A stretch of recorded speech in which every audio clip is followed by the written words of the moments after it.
बिस्मिल्लाहिर्रहमानिर्रहीम। अस्सलाम वालेकुम। आप देख रहे हैं हमारा YouTube channel agri and lifestyle info. आज की जो हमारी वीडियो है ये हम आपको बताएंगे कि अगर हम जानवर को चराई वगैरह पे रखते हैं टोटल, तो तब हमें डिवर्मिंग क्यों ज़रूरी हो जाती है। अगर हम स्टॉल फीडिंग पे करते हैं तो फिर हम डिवर्मिंग इतनी ज़रूरी नहीं होती हमारे लिए। चराई पे जानवर अगर हो, बकरी वगैरह, बकरे हों, बकरियां हों, ये छोटे बच्चे जो भी हों, तो उनकी डिवर्मिंग खुद ब खुद ही ज़रूरी हो जाती है। उसकी क्या वजह होती है कि कौन से ऐसा काम होता है जिसकी वजह से डिवर्मिंग उनकी ज़रूरी हो जाती है। तो मसला ये है कि जब हम इन्हें स्टॉल फीडिंग करवाते हैं तो वो जो चारा हम इनको डालते हैं वो चारा हम अपनी मर्ज़ी से डालते हैं। हमें पता होता है ये कौन सा चारा है, इसमें क्या क्या शामिल है, और चारा साफ़ है, सारा कुछ हम देखते हैं। तो उसमें वो पेट में कीड़े बनने का इतना मसला नहीं होता।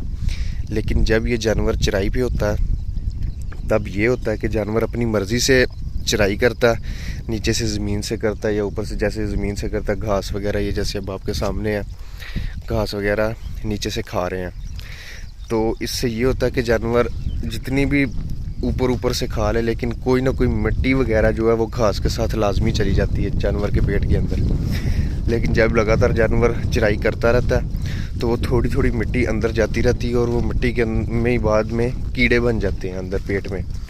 तो जब कीड़े बन जाते हैं तो इसकी वजह से फिर उसकी डिवर्मिंग भी लाजमी हो जाती है। अगर वो ना करे तो जानवर की सेहत भी डाउन हो जाती है, जानवर कमज़ोर हो जाता है, जानवर ग्रोथ नहीं करता। तो इसलिए स्टॉल फीडिंग की निस्बत जो चराई है उसमें डिवर्मिंग ज़्यादा ज़रूरी है।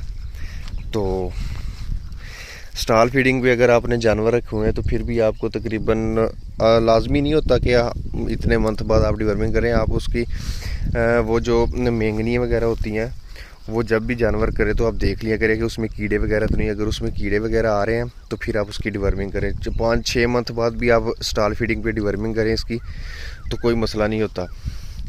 तो अगर जानवर चराई पे है तो फिर आपको ज़रूरत होगी, ज़्यादा से ज़्यादा ज़रूरत होगी तकरीबन 2-3 मंथ बाद जानवर की डिवर्मिंग करने की। अगर तो कोई बकरियां प्रेग्नेंट वगैरह है, अभी उनको थोड़े दिन ही हुए प्रेग्नेंट हुए, तो कोशिश करें उनकी डिवर्मिंग वगैरह ना करें। और अगर कोई वैसे बकरे वगैरह या हामला बकरियां नहीं हैं तो उनकी 2-3 मंथ बाद डिवर्मिंग लाजमी हो जाती है, क्योंकि वो जैसे ही ये घास वगैरह खाती है, जो मर्ज़ी कोई भी चीज़ उन्हें मिल जाए वो खाती है। अब जो बंदा चराई करवा रहा होता है उसे बिल्कुल कंफर्म पता तो नहीं होता ये कौन सी चीज़ खा रही है, क्या खा रही है। बकरी ने अपनी मर्ज़ी से खाना होता है, तो उसके लिए फिर उसकी डिवर्मिंग ज़रूरी हो जाती है, क्योंकि वो मट्टी वगैरह के ज़रात उसके अंदर जाते हैं तो मट्टी में बाद में कीड़े बन जाते हैं। स्टॉल फीडिंग में तो खाना, जो भी चारा वगैरह होता है, खाना वो हम इनको खुद डालते हैं। हमें पता होता है ये साफ़ है, इसमें कौन कौन से चीज़ें हैं, तो वो इतना इशू नहीं होता। तो यही मसला होता है चराई का और स्टॉल फीडिंग का, कि इधर चराई में इन्होंने खुद चराई करनी होती है, हमें नहीं पता होता, तो इसलिए इनकी डिवर्मिंग ज़रूरी हो जाती है।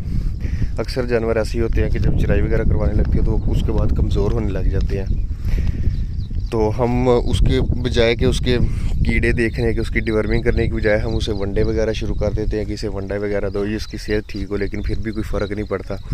इसलिए मेन चीज़ डिवर्मिंग होती है, इनकी डिवर्मिंग ज़रूरी है, वो आप किया करें तो फिर जानवर सेहतमंद भी होगा। स्टॉल फीडिंग की निस्बत चराई पे जानवर की ज़्यादा सेहत बनती है।